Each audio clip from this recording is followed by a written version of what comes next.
This is Oneplus Buds 4 at $129, and this is OPPO ENCO 3.4 at $79.99. Hello, welcome to my channel. This is Broken Audio. Here is the wire part. I swapped the earbuds, and not only did they charge perfectly in each other's cases, but also fairly successful with my phone. At that point, maybe we should just call them the Oneplus 3.4 or the OPPO Buds 4. Honestly, before the Buds 4 launched, I totally predicted them to land around $70 to $80, and I was ready to sing their praises at that price. They'd have been a fantastic alternative for regions where the OPPO ENCO 3.4 isn't available, but this actual price, it's time for my brutal critique. Alright, eagle-eyed friends, follow my camera closely. Look at the packaging dimensions, at the earbuds rendered on the box, the earbuds sealed with the matte finish textile paneling, the touching case curvature, and boom, the DNA test is undeniable. It's like looking at the OPPO ENCO 3.4 identical twin. The resemblance is so uncanny. You may actually check the manual to see if they put the wrong buds in the box.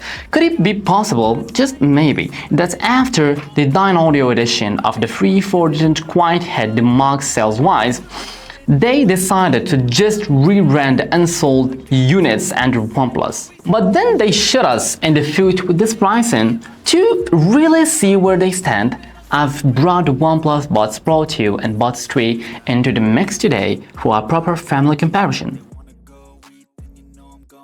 Appearance. What's with the sudden identity crisis for the Buds 4?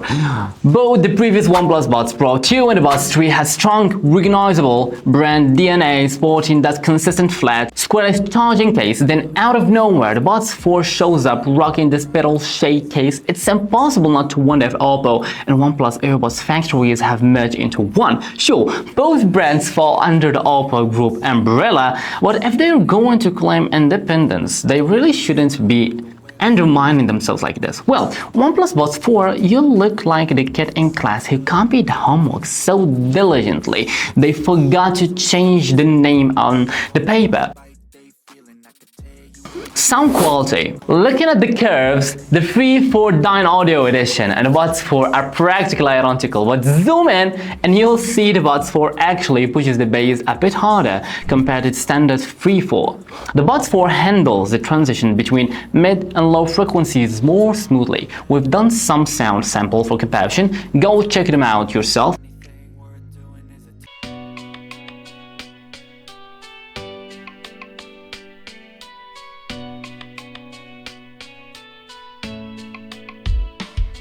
Myself down to the bottom. There is no place to hide and no one can call me.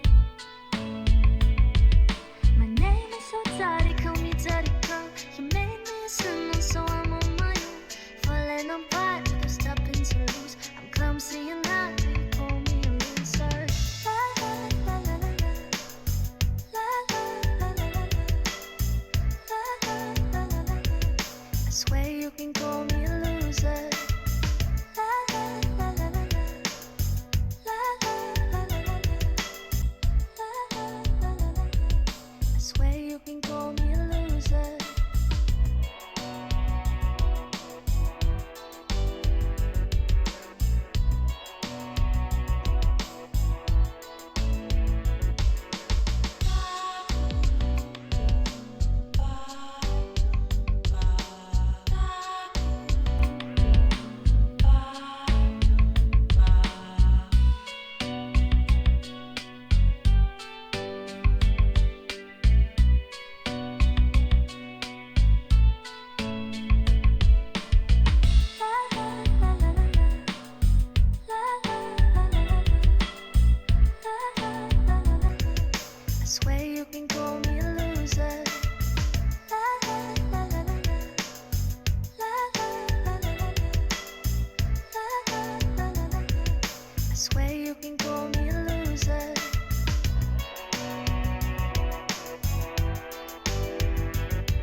Now, why wouldn't I recommend the Freeze for Dynaudio version? That version builds on the mid-bass, giving a fuller, punchier sound with faster dynamics, but it seriously neglects the highs. Orchestral pieces reveal a lack of extension and it tracks with dense vocals and heavy drumming. The bass just bulldozes the vocals. The Buds 4 reigns in the vocal density slightly, yet its bass punch feel identical to the Free 4. That sheer thumbing impact is still there. The golden sound tuning, adjusted based on ear canal scans, does offer some benefit, but it's mainly noticeable for users with very specific ear shapes. For most people, the difference is negligible. Honestly, for most people, the listening experience is nearly identical. Back to the driver 6. From the Buds Pro 2 up to this Buds 4, OnePlus has stuck with a coaxial driver setup, always pairing a large dynamic driver for lows. Listening-wise, the Buds 4 delivers plenty of bass quantity, but it lacks the tight snap and controlled energy, the elasticity and tension found in the Buds Pro 2. That said, OnePlus really has been nailing vocal accuracy and naturalness in the OPPO family these past few years. So why we say that ANC tech is becoming so fiercely competitive lately? Just look at the release timelines of these products. It's now totally normal for new mid-range models to crush the ANC performance of older flagships, something that would have been unbelievable before. Of course, this often means copying the tech almost exactly. I do want to stick up for OPPO and OnePlus a bit here. Getting great ANC, both strong processing power and smart algorithms on chip, plus an earbud shape designed to get the most out of noise cancelling without making your ears feel stuffed or messing up the sound too much. Besides the high cost of chip themselves, there are huge expenses for creating the molds during development and paying the engineers. There's also a real element of luck. Sometimes a designer or engineer just has a light bulb moment that leads to a big jump forward, and trying to repeat it may not work as well. So instead of spending crazy money starting from scratch, it makes simple finance sense, like basic math, 1 + 1 = 2, to reuse a design that works. That's why you may be surprised to see the same exact earbud shape across different models. Changing even a tiny part could throw off the whole system. So replicating excellent ANC performance and cavity design is fine. We're happy to pay for proven quality, but shouldn't the significant savings from this approach be passed on to consumers? Let's price things a bit reasonably next time, okay?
Latency.